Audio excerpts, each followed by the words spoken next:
Amerika hat gewählt und Trump wird am 20. Januar 2025 für die nächsten 4 Jahre als der nächste Präsident der USA in sein Amt vereidigt. Schauen wir kurz in seine Siegesrede hinein.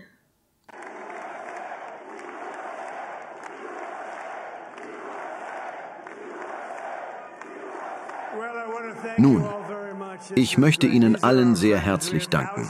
Das ist großartig, das sind unsere Freunde. Wir haben Tausende von Freunden in dieser unglaublichen Bewegung. Das war eine Bewegung, wie sie noch niemand zuvor gesehen hat.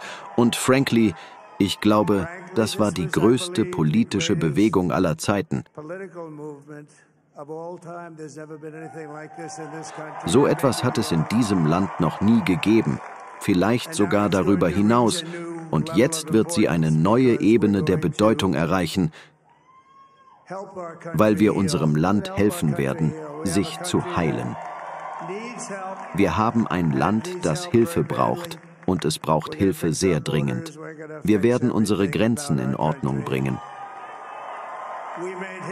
Wir werden alles in unserem Land in Ordnung bringen, und wir haben heute Abend aus einem bestimmten Grund Geschichte geschrieben.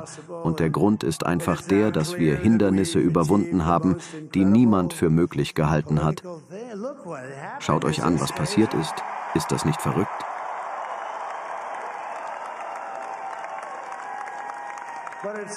Und es ist jetzt klar, dass wir die unglaublichste politische Sache erreicht haben. Ich möchte dem amerikanischen Volk für die außerordentliche Ehre danken, zu ihrem 47. Präsidenten und ihrem 45. gewählt worden zu sein. Ich werde jeden einzelnen Tag für Sie, für Ihre Familie und Ihre Zukunft kämpfen. Ich werde für Sie kämpfen, und mit jedem Atemzug in meinem Körper werde ich nicht ruhen, bis wir das starke, sichere und wohlhabende Amerika geschaffen haben, das unsere Kinder verdienen und das Sie verdienen.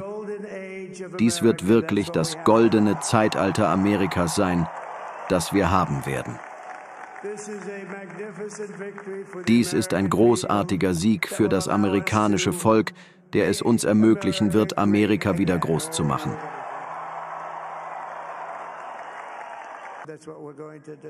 Das ist es, was wir tun. Wir werden unser Land besser machen, als es jemals war. Und ich habe gesagt, dass viele Leute mir gesagt haben, dass Gott mein Leben aus einem bestimmten Grund verschont hat.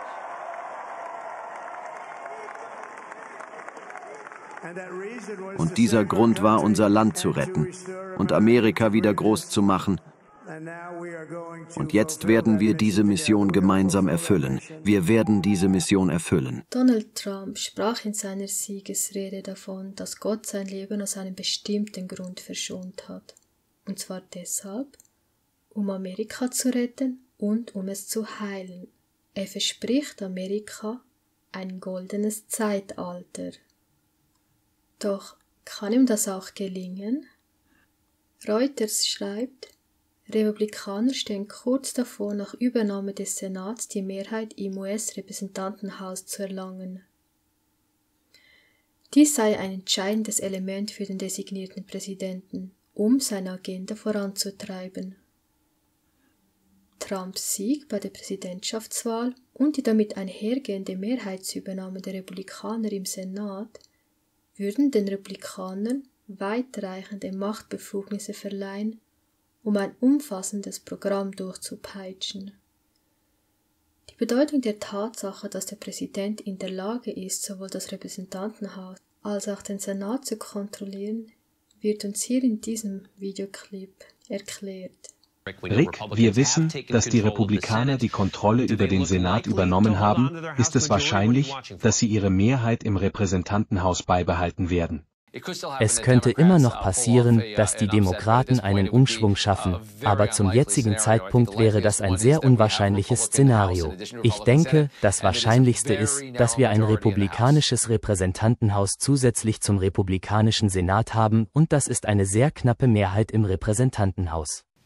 Wenn wir uns also diese wahrscheinliche Möglichkeit ansehen, dass die Republikaner das Repräsentantenhaus, den Senat und das Weiße Haus kontrollieren und eine konservative Mehrheit im obersten Gerichtshof haben, was bedeutet das für die Funktionsweise der Regierung? Das bedeutet, dass Donald Trump viel mehr Macht hat, um das zu tun, was er versprochen hat und was er zu tun wünscht. Wenn Trump alle Seiten des Kongresses kontrollieren kann, wird es so für ihn somit einfacher sein, Gesetze zu verabschieden, vor allem umstrittene Gesetze. Das Repräsentantenhaus und der Senat können dann Gesetzesentwürfe vorlegen und sie ohne Kompromisse oder irgendeine Art von Gegenwehr durchsetzen. Und das lammähnliche Tier redete wie ein Drache, lesen wir in Offenbarung 13, Vers 11. Eine Regierung spricht durch ihre Gesetze, und der Weg dahin, dass Amerika wie ein Drache spricht, wird direkt vor unseren Augen gelegt. Was haben wir vorhin gehört? Donald Trump würde damit, dass er dann das Repräsentantenhaus, den Senat und das Weiße Haus kontrolliert, die völlige Macht haben, um seine Ziele durchzusetzen. Doch lasst es nicht meine eigenen Worte sein, hier nochmal von einer anderen Quelle aus der Wahlnacht, als noch offen war, ob Trump Präsident wird, von CNN News. Ich meine, lasst uns über die Bedeutung eines republikanischen Senats sprechen, wenn, und ich wiederhole, wenn Donald Trump zum Präsidenten gewählt wird. Das bedeutet, dass sie jede Ernennung, die er für sein Kabinett, die Regierung oder den obersten Gerichtshof vornimmt, ohne demokratische Stimmen bestätigen kann. Das ist ein enormer Vorteil für einen Präsidenten, und wir haben noch nicht viel darüber gesprochen, aber im Repräsentantenhaus, obwohl das noch nicht entschieden ist, haben die Republikaner 3 demokratische Sitze gewonnen. Die Demokraten haben keinen einzigen republikanischen Sitz gewonnen. Also besteht die Möglichkeit einer komplett republikanischen Regierung mit Donald Trump als Präsident und mit einem republikanischen Repräsentantenhaus und Senat. Was bedeutet, dass er in Bezug auf Ernennungen in der Einwanderungspolitik, der Wirtschaftspolitik, der Umweltpolitik, was auch immer, einen Blankoscheck haben wird? Wow, einen Blankoscheck. Das heißt, er wäre dann imstande zu tun, was er will oder was ihm gesagt wird, dass er tun soll. Wird das nicht alle Wege zu einem Sonntagsgesetz öffnen? Was denkt ihr? Doch schauen wir weiter. Hier im Titel heißt es, die Liberalen haben gerade den obersten Gerichtshof für die kommenden Jahrzehnte verloren. Die Niederlage von Kamala Harris gegen Donald Trump hat viele schlimme Folgen. Und dies ist eine der schlimmsten.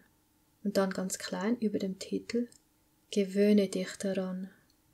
Hier schreibt man, bei jeder Präsidentschaftswahl geht es um die Kontrolle des obersten Gerichtshofs. Auch wenn sich viele Amerikaner dessen nicht bewusst sind. Indem sie am Dienstag den ehemaligen Präsidenten Donald Trump wiederwählten und den Senat fest in die Hände der Republikaner legten, stellten die Wähler sicher, dass alle, bis auf die Jüngsten unter ihnen, für den Rest ihres Lebens unter einem zutiefst konservativen obersten Gerichtshof leben werden. Und nur mal zur Erinnerung, so sieht der oberste Gerichtshof aus. 7 Katholiken, eine nicht praktizierende Protestantin und eine Jüdin. Elon Musk, der Trumps Wahlkampf mit Millionen unterstützt hatte, postete am 7. November auf X folgendes: Novus Ordo Seclorum. Und falls euch diese 3 lateinischen Worte bekannt vorkommen, genau, sie befinden sich auf der 1-Dollar-Note direkt unter einer der beiden Pyramiden und bedeuten übersetzt neue Ordnung der Zeitalter. Charles Thomson, Sekretär des Kongresses der Konföderation, schrieb, dass der Ausdruck den Beginn der neuen amerikanischen Ära bedeute. Ist Elon Musks Post auf X demnach ein Hinweis auf den Beginn einer neuen amerikanischen Ära unter Trump, unter den Republikanern? Meine lieben, Profitier fühlt sich vor unseren Augen. Doch was ist nun mit Projekt 2025? Vor seiner Wahl hatte Trump sich ja davon distanziert, ja sogar behauptet, er wisse nichts darüber. Und wer möchte, kann sich dazu ein Video anschauen hier auf unserem Kanal. Ich werde den Link in die Infobox stellen. Besteht nun eine Verbindung zwischen dem Projekt 2025 und Trump? CBS News spricht von hunderten Vorschlägen im Projekt 2025, die Trumps Politik entsprechen. Und wie ich bereits in einem Video gezeigt habe, schrieb J.D. Vance, der nun Vizepräsident sein wird, wenn Trump Präsident ist, sogar das Vorwort eines Buches von dem Leiter des Projekts 2025, Kevin Roberts. Die Verbindungen sind also vorhanden, egal ob nun direkt oder indirekt. Aber um es noch deutlicher zu machen, es gibt sogar ein Video aus dem Jahr 2022, das zeigt, wie Trump bei einer Veranstaltung der Heritage Foundation das kolossale Mandat des Projekts 2025 lobt. Genau, ihr habt richtig gehört. Schauen wir es uns an. Denn, wie sie hier schreiben, steht dieses Video im krassen Gegensatz zu einem von Trumps Post vom Juli 2024, in dem es heißt, er wisse nichts über Projekt 2025 und er habe keine Ahnung, wer dahinter steckt. Wir haben bereits die Kraft unserer Erfolgsformel unter Beweis gestellt. Wir haben in den 4 unglaublichen Jahren, in denen wir viel mit Ihnen zusammengearbeitet haben, eng mit vielen der großartigen Leute bei Heritage zusammengearbeitet. Mit der Hilfe vieler Menschen in diesem Raum haben wir unser Land einmal gerettet. Und gemeinsam schwören wir, dass wir unser Land wieder retten werden.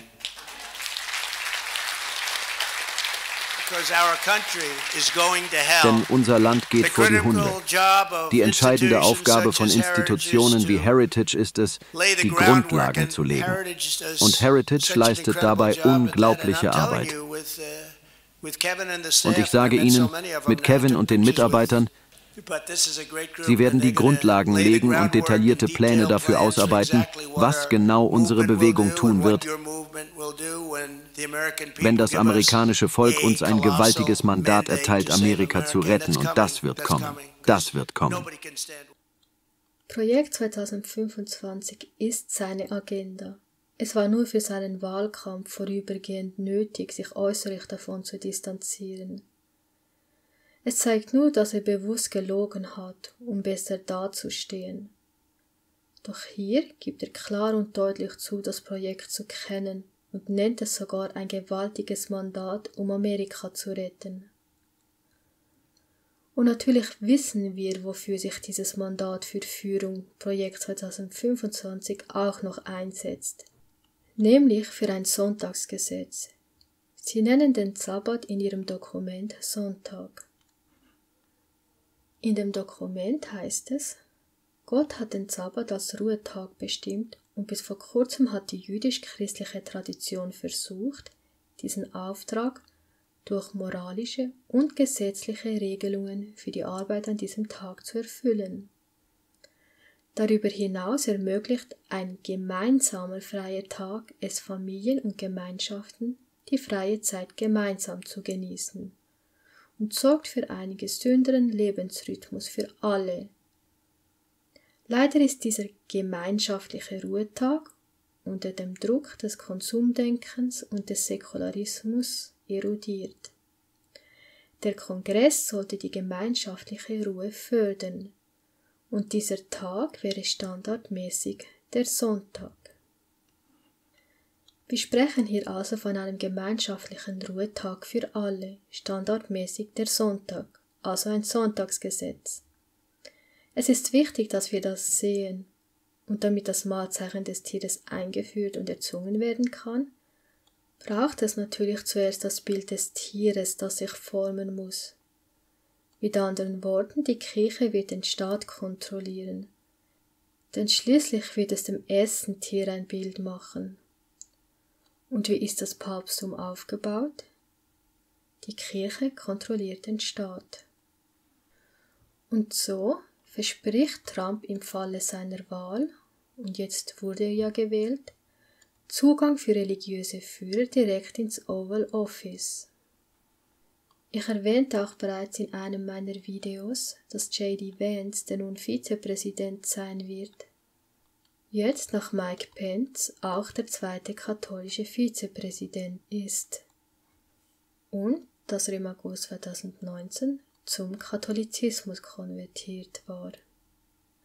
So sagte er damals, meine Ansichten zur öffentlichen Ordnung und dazu, wie der optimale Staat aussehen sollte, stimmen weitgehend mit der katholischen Soziallehre überein. Wir wissen auch, dass Papst Franziskus sagt, dass die katholische Soziallehre grundlegend ist, daher braucht es uns auch nicht zu verwundern, dass der Sonntag natürlich Teil der katholischen Soziallehre ist. Denn nach katholischer Soziallehre haben öffentliche Autoritäten die Pflicht darauf zu achten, dass den Bürgern, die für die Ruhe und den Gottesdienst bestimmte Zeit nicht entzogen wird, und Christen im Speziellen sich dafür einsetzen müssen, dass Gesetze für den Sonntag vom Staat anerkannt werden. Und der nächste Videoausschnitt soll zeigen, dass wir hier keine Märchen glauben oder die Dinge schon längst überholt sind, was das Mahlzeichen des Tieres betrifft.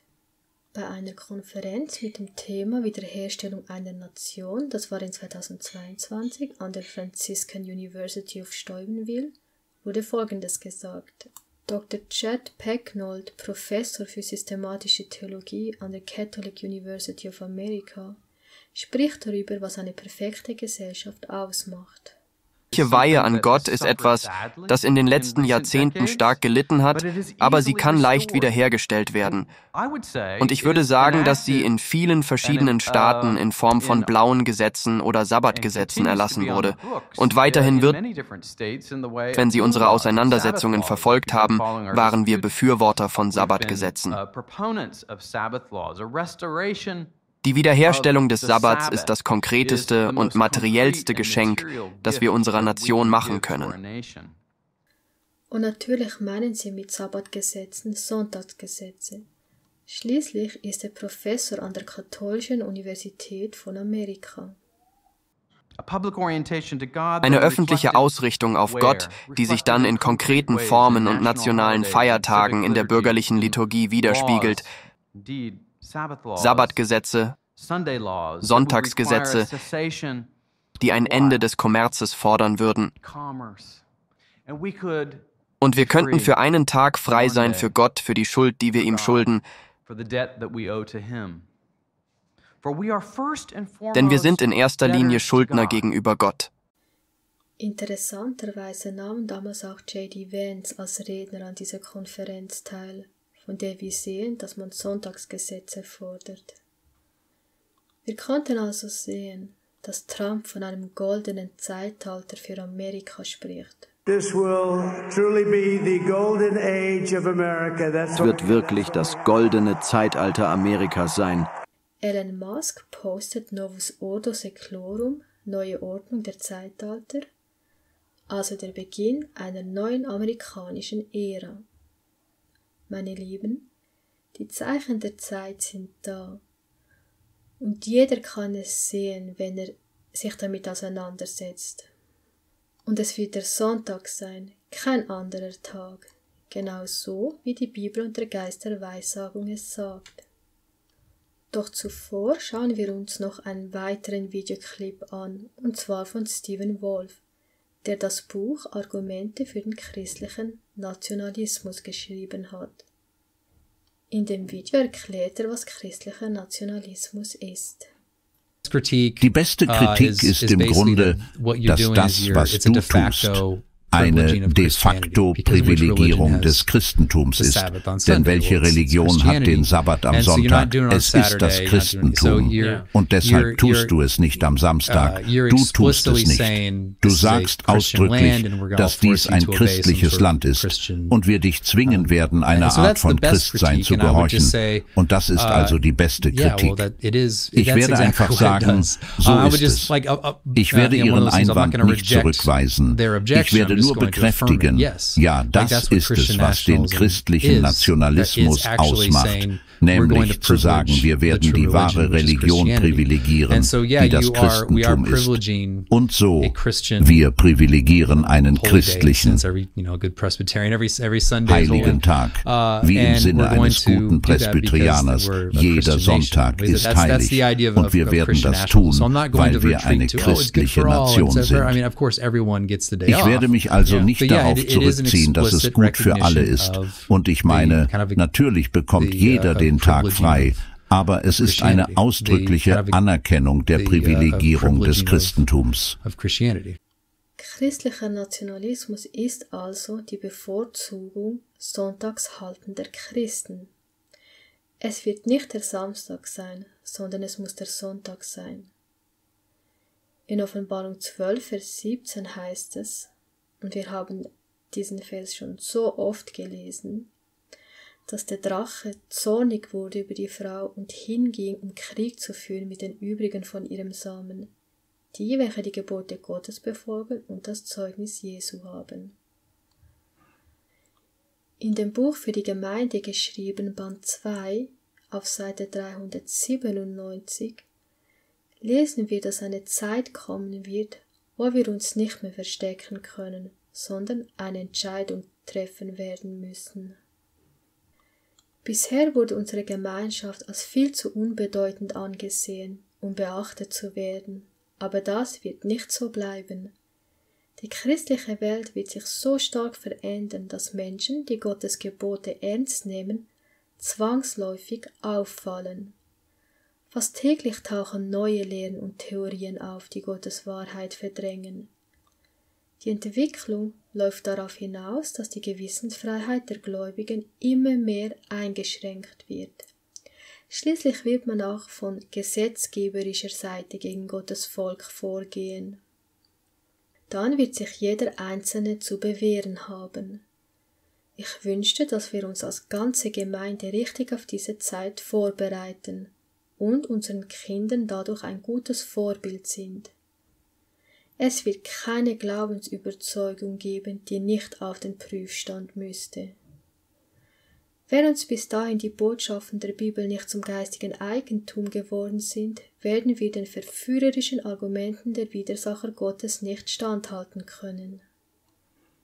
Sie schreibt, dass sich die christliche Welt so stark verändern wird, dass diejenigen, die Gottes Gebote ernst nehmen, zwangsläufig auffallen werden. Stephen Wolf betonte, zum Christentum gehört die Sonntagsheiligung und nicht der Samstag.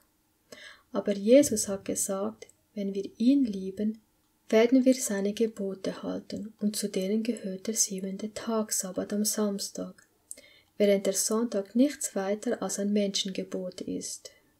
Doch zu denen sagt Christus, vergeblich aber verehren sie mich, weil sie Lehren vortragen, die Menschengebote sind. Die ganze momentane Entwicklung in Amerika ist also prophetisch gesehen sehr spannend. Lasst uns daher wachsam bleiben und das Ganze weiterhin verfolgen, weil es kann so vieles passieren. Was wir jedoch mit Sicherheit sagen können, ist, dass Gottes Wort gewiss ist. Und so halten wir nun fest an dem völlig gewissen prophetischen Wort, und ihr tut gut daran, darauf zu achten, als auf ein Licht, das an einem dunklen Ort scheint, bis der Tag anbricht und der Morgenstern aufgeht in euren Herzen.